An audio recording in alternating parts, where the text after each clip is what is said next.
Well, you may remember this from a couple of weeks ago when artist Regan Gentry talked to us about the controversial giant Oamaru stone molars he'd been commissioned to carve for the Otago harbour mouth in Dunedin. People are really angry. I've had, nanas yelling at me. It's kind of logical that public art is in the public forum, so the public think they own it, that they think they should be consulted in the creation of it, which would be a nightmare. You can't do that. I'm sorry, but... Well, there was an outpouring of letters to the Otago Daily Times and emails to us, both for and against the $45,000 public artwork commissioned by the Dunedin City Council.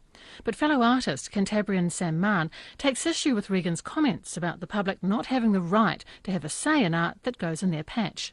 In Canterbury we have, say, between 50 and 60 sculptors.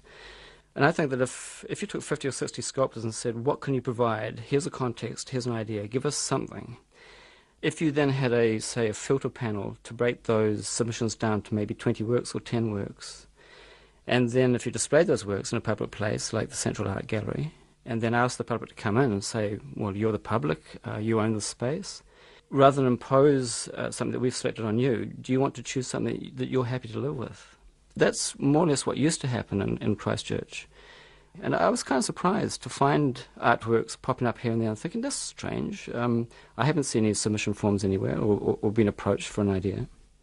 It's interesting. I mean, it could be argued, couldn't it, that waters, or potentially could water down an artist's say in an artwork. I mean, if I know you've been involved with a kinetic piece in Christchurch before, and there was 9 months of consultation, but that can be cumbersome and that can be problematic because people's approach to art or preferences for art is so different. I mean, it's one of the great joys of art, is getting agreement. If the public goes to an architect and says, here's the house we want, well, isn't it better to go to an architect and say, what ideas can you supply me with? In that way, you get something quite surprising. I don't see why art can't be a collaborative thing and still maintain its integrity. I guess one of the things that Regan was arguing was that there needs to be faith put into an artist. He said, we are commissioned to do this work because we're selected, because we're respected. Have faith in us to come up with something which is worthy of a city, whether or not everybody likes it. And we should be the judge of that. We are the artistic heart of it. Is that what you disagreed with? Yeah, in a way, because you say, well, commissioned by whom? If you come to a town, the basic line is this, you come to a town and you want to know a little bit about the nature of the people that live in that town. If I came to Christchurch and looked at some of the works here, well, many of the works aren't being made by Christchurch people, and Christchurch people haven't been consulted. So the works don't reflect the people of the town, and that seems odd to me. If you're going to call these public artworks, it seems odd.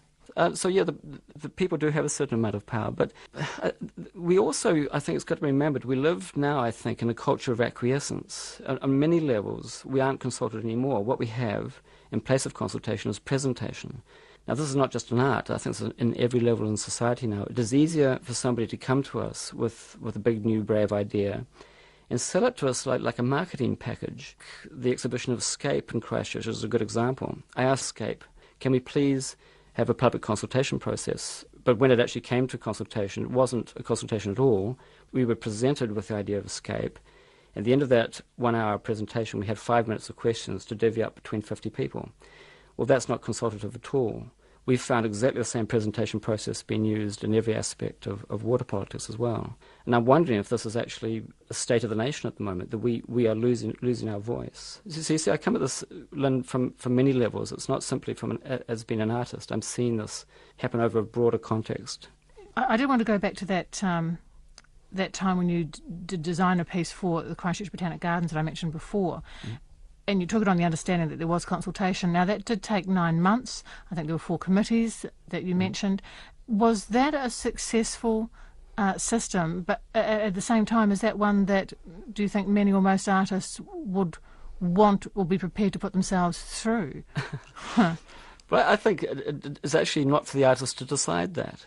I mean, if you want to build a house, you go through a consultative process and so forth. Anything we do in the society, if it's democratic, you go through a consultative process. Now, since I visited Tangley's Museum and seen the Paul Guggenheim sculptures in Aarau in Switzerland and seen how art really can engage with people, that's what gives me enthusiasm. I want to see that. I want to have artworks that people can climb on, interact with, that when the public approach, they're presented with a brand new idea, of course, and that their faces open up and they smile, and that they leave there feeling that they've been fed in some way. And the counter to that is that if artworks are, to use the word, imposed on a community that doesn't like them, then that community can jaundice a community's view of art.